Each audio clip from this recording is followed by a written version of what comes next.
नमस्कार, हिमाचल बुलेटिन में आपका स्वागत है। आज हम बुलेटिन की शुरुआत कर रहे हैं कोरोना महामारी से संबंधित आवश्यक जानकारी के साथ। यदि आपकी आयु 45 वर्ष से अधिक है तो शीघ्र ही कोरोना से सुरक्षा के लिए टीका लगवाएं। टीकाकरण के उपरांत भी 3 बहुमूल्य नियम अवश्य अपनाएं। हमेशा मास्क पहनें, अपने हाथ साबुन और पानी से नियमित तौर पर अच्छी तरह से धोएं, दूसरों से उचित दूरी बनाकर रखें। अब पेश है आज के समाचार। मुख्यमंत्री श्री जयराम ठाकुर ने आज राजभवन में राज्यपाल श्री बंडारू दत्तात्रेय से भेंट की। ये एक शिष्टाचार भेंट थी। मुख्यमंत्री श्री जयराम ठाकुर ने आज भारतीय संविधान के निर्माता और भारत के प्रथम कानून मंत्री डॉक्टर भीमराव अंबेडकर को उनकी 130वीं जयंती पर अंबेडकर चौक पर उनकी प्रतिमा पर पुष्पांजलि अर्पित की। इस अवसर पर मुख्यमंत्री ने इलेक्ट्रॉनिक मीडिया के साथ बातचीत करते हुए कहा कि डॉक्टर अंबेडकर ने न केवल भारत के संविधान का प्रारूप तैयार किया, बल्कि गरीब, अनुसूचित जाति और समाज के अन्य पिछड़े वर्गों के विभिन्न मुद्दों को भी उठाया।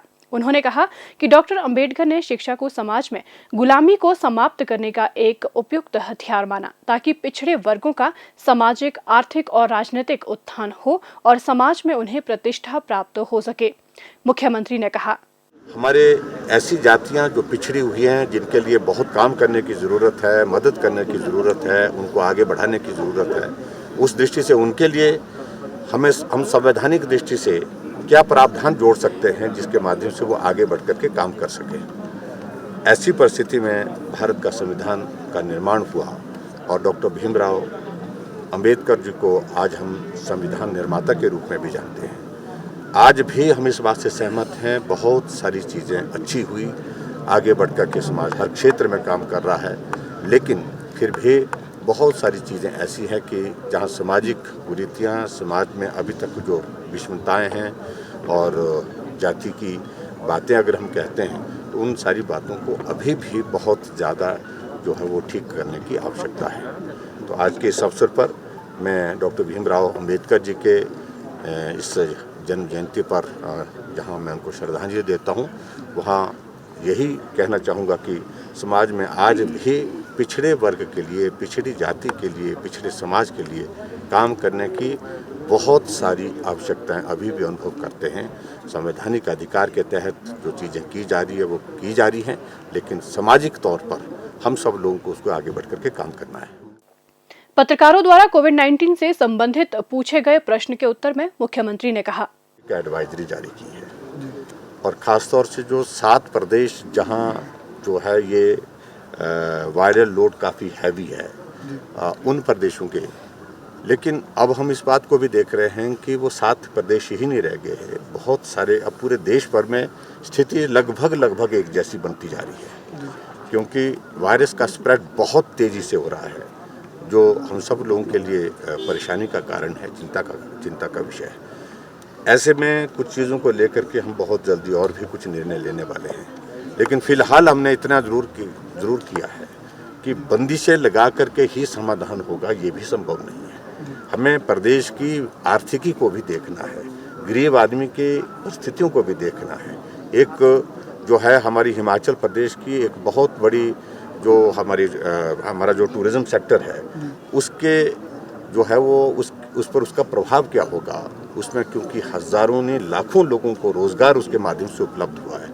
उस सारी चीज़ पर भी आकलन करना, इन बातों को लेकर के विचार करेंगे। स्कूल, कॉलेज, ये सारे निर्णय हमने किए हैं, लेकिन फिर भी अभी की स्थिति में जो बहुत ज़रूरी है, जो सबसे ज़्यादा ज़रूरी है कि समाज का सहयोग जिस प्रकार से पिछले साल हमको जब कोरोना शुरू हुआ था उस वक्त जिस प्रकार से मिल रहा था हर बात को लेकर के, अभी भी मैं समाज से, अपने प्रदेश की जनता से इसी बात के लिए आग्रह करूंगा कि बिल्कुल भी इस वायरस को हल्के में ना लें। ये वायरस बहुत तेज़ी से फैल रहा है और पिछले साल की तुलना में मृत्यु दर में भी काफ़ी बढ़ोतरी हुई है। ये चिंता का विषय है, इसको गंभीरता से लें। इसलिए सोशल डिस्टेंसिंग, सामाजिक दूरी के साथ साथ में ये मास्क पहनना और जो हमने जो गाइडलाइंस दी हैं उन सारी चीज़ों का पालन करें। जो ऐसे स्टेट से आ रहे हैं जहां हैवी लोड है वायरस का, वो कम से कम घर पहुंच करके अपने आप को क्वारंटीन करें, अपने आप घर में क्वारंटीन। इसमें सबके सहयोग की आवश्यकता है। घर में 7 डेज के लिए क्वारंटीन अपने आप करे और उसके बाद फिर वो अगर सामान्य होता है, इन्फेक्शन नहीं होता है, उनको वायरस नहीं है तो निश्चित रूप से सामान्य होकर के काम करें। प्रदेश सरकार द्वारा कार्यान्वित की जा रही हिमाचल हेल्थ केयर योजना हिमकेयर का लाभ प्राप्त करने के लिए पात्र व्यक्ति 15 अप्रैल 2021 तक पंजीकरण अवश्य करें। हिमकेयर योजना के तहत पंजीकरण हिमाचल प्रदेश स्वास्थ्य विभाग के वेब पोर्टल www.hpsbys.in पर स्वयं अथवा लोकमित्र केंद्र या कॉमन सर्विस सेंटर के माध्यम से 50 रुपये का शुल्क अदा कर भी किया जा सकता है। हिमकेयर योजना के तहत पंजीकरण करवाने के लिए Aadhaar card, ration card, mobile number और श्रेणी के प्रमाण की आवश्यकता होती है। स्वास्थ्य एवं परिवार कल्याण विभाग द्वारा दोपहर 2 बजे तक जारी बुलेटिन के अनुसार प्रदेश में कोरोना संक्रमण की जांच के लिए आज 4,209 लोगों के सैंपल लिए गए, जिनमें से 26 लोगों की रिपोर्ट नेगेटिव पाई गई है, जबकि 4,183 लोगों की रिपोर्ट आना बाकी है।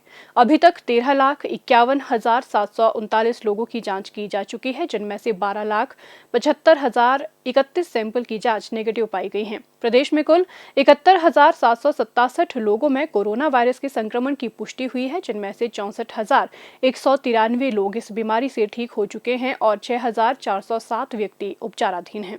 हिमाचल बुलेटिन देखने के लिए सब्सक्राइब करें YouTube channel DPR Himachal, follow करें ट्विटर @DPRHP, लाइक करें Facebook page information and public relations department Himachal Pradesh, visit करें वेबसाइट www.himachalpr.gov.in। इस अंक में इतना ही। कल फिर होगी मुलाकात, दीजिए इजाजत, नमस्कार।